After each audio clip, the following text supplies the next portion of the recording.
Hi, I'm John Green, and this is Crash Course European History. So remember back in May of 1453 when the Ottomans smashed the thick walls of Constantinople, captured the city, and beheaded the Byzantine emperor? You probably don't remember May of 1453, come to think of it, but you remember learning about it. It was a bit of a footnote in our first episode, but you never know when the footnotes are going to be very important, and that one really did change the world, because with the Ottomans now also controlling much of southeastern Europe, they established a navy, which they used in the Black, Adriatic, and other seas in the region. Ottoman domination meant that other European kingdoms and empires needed to find different paths to Afro-Eurasian trade routes, which ultimately helped spark the voyages of explorers from the Iberian Peninsula.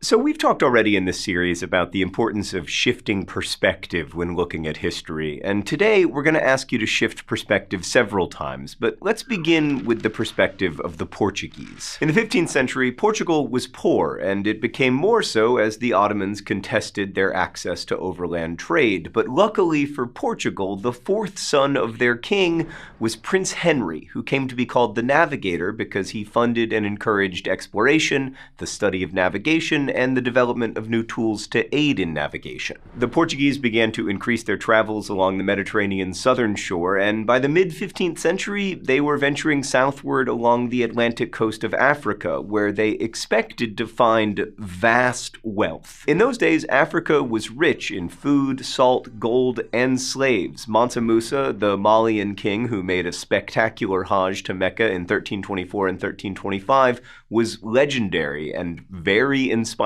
to the Portuguese. He had an entourage of 60,000 people, including 12,000 slaves and huge quantities of gold.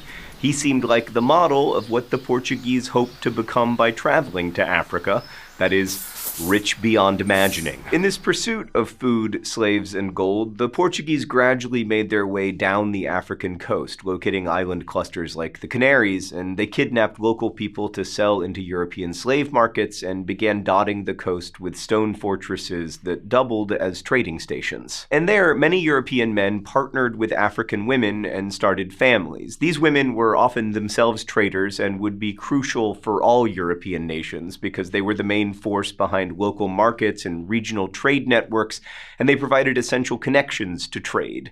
Again, most of the Portuguese explorers were poor, and many of these female traders from Africa were wealthy and successful. From their perspective, Portuguese traders offered them new markets and access to new goods. I know we're all very accustomed to thinking of Europe as rich and Africa as poor, but that frame is both relatively new and way too essentializing. The truth, as always, resists simplicity. So in 1488, Bartholomew Dias rounded the Cape of Good Hope, or as it was called at the time, the Cape of Storms, and then the Portuguese ventured even further afield into the Indian Ocean. When we talk about explorers and exploring, we often conjure up images of intrepid groups wearing hats, trekking through empty lands in search of hidden treasures.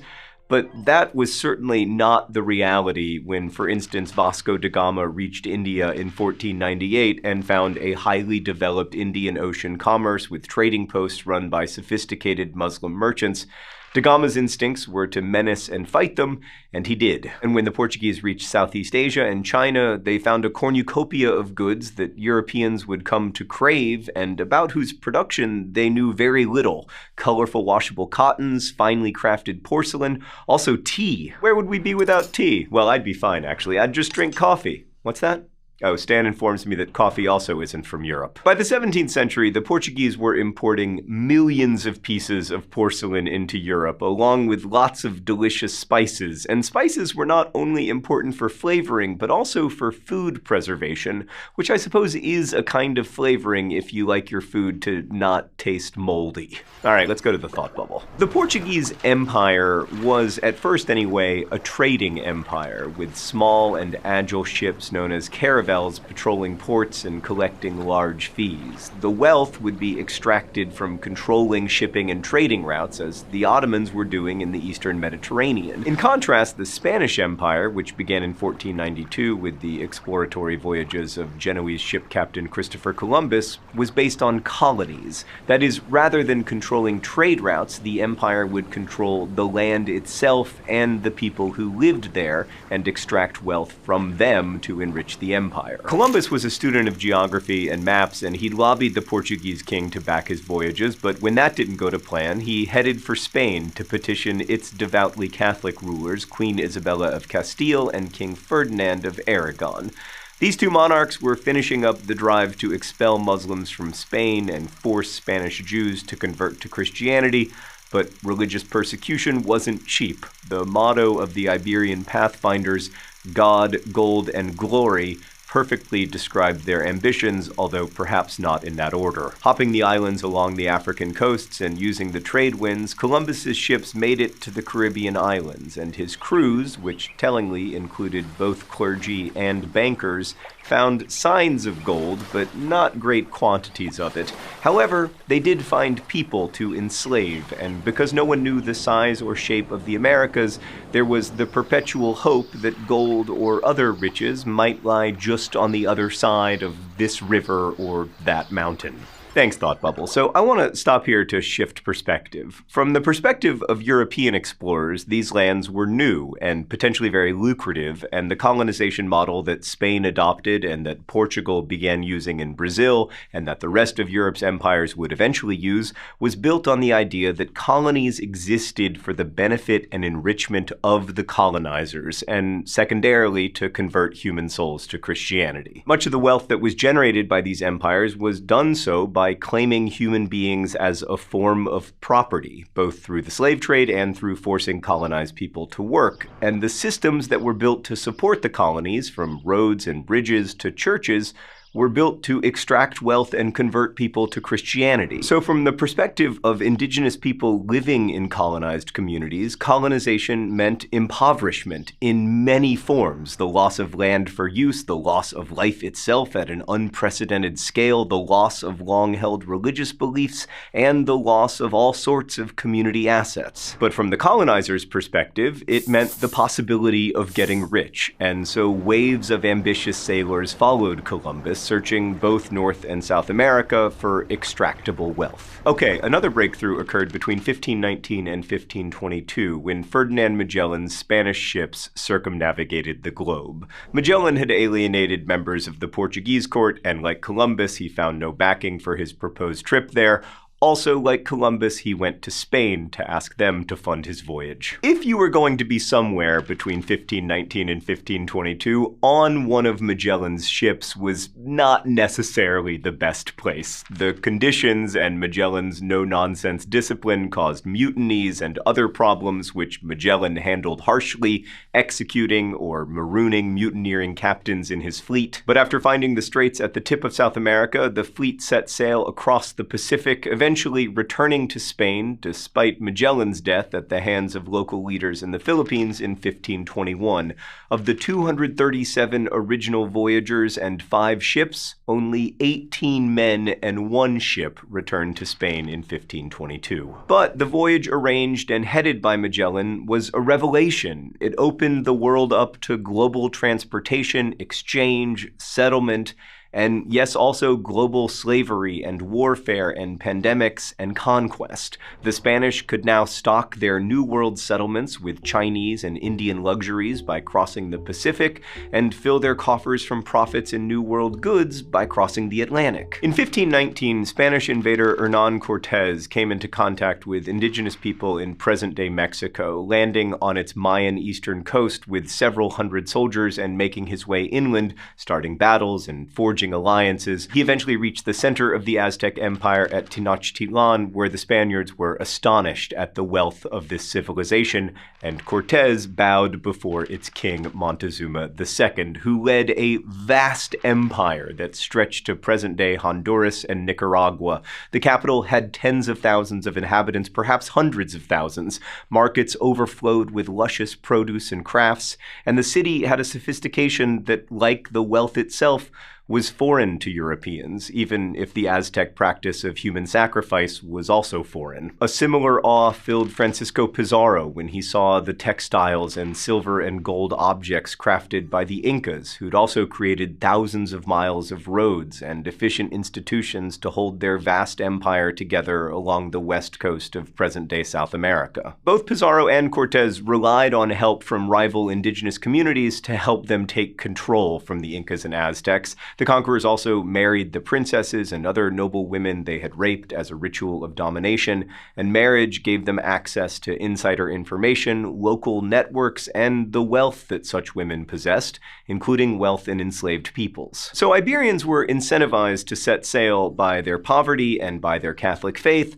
but they were disadvantaged by a comparative lack of manufacturing skills when it came to trade. What they did have, at least at first, was sailing prowess and weaponry on their side. Iberian caravels were nimble and they could be loaded with cannons. The Portuguese borrowed the use of triangular sails from the Arabs, often combining them with square-rigged ones to make better use of the winds. And Iberians also employed a range of navigational instruments, technology generally taken from other cultures, in determining latitude, while their onboard cartographers created portolan charts, literally charts related to ports that indicated coastal dangers, good harbors, and other details important to seafaring. Astrolabes, quadrants, compasses, and other instruments gave good indications of location and direction, but you know what you really needed?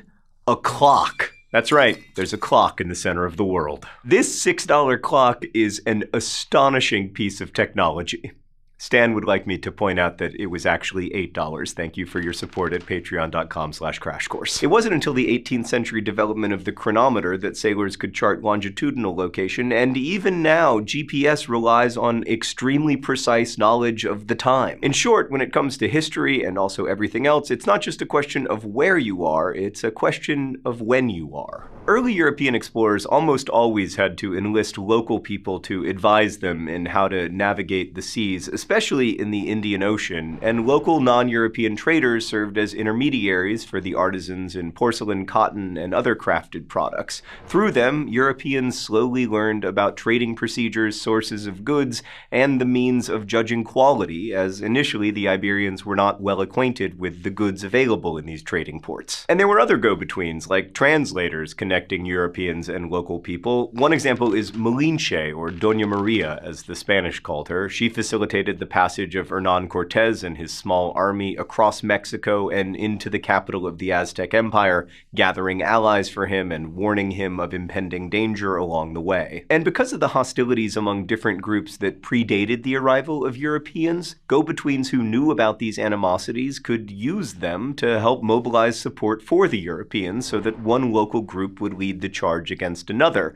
That happened in the conquest of both Central America in the 1520s and the Inca Empire in the 1530s. In Europe, meanwhile, all of this voyaging and conquering produced a lot of tension between the Iberian kingdoms. What land would be Spain's? What land would be Portugal's? A treaty sponsored by the church eventually settled disputes between Spain and Portugal over territory that each was claiming. I mean, who do you call about property disputes if not the Pope? The Treaty of Tordesillas, which was signed in 1494, provided a permanent line of demarcation 370 leagues west of the Cape Verde Islands off the Atlantic coast of Africa, and in 1529 another treaty set bounds for each country in the Indian Ocean and Pacific regions. But treaties, of course, did not prevent the death at the hands of European weaponry and the diseases that contact entailed. In the Western Hemisphere, the local inhabitants' lack of resistance to European diseases was probably a more important factor in conquest than weaponry was. In the long run, violence, enslavement, and European diseases like smallpox and measles led to the death of perhaps as much as 90% of the indigenous American population. Diseases spread and killed so quickly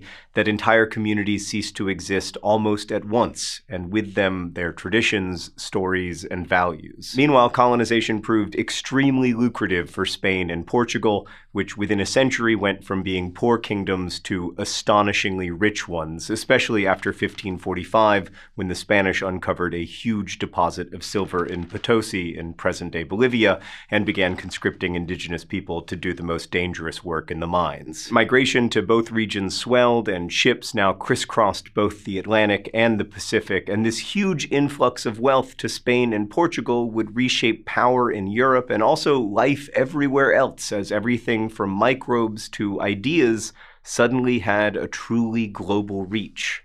Thanks for watching. I'll see you next time.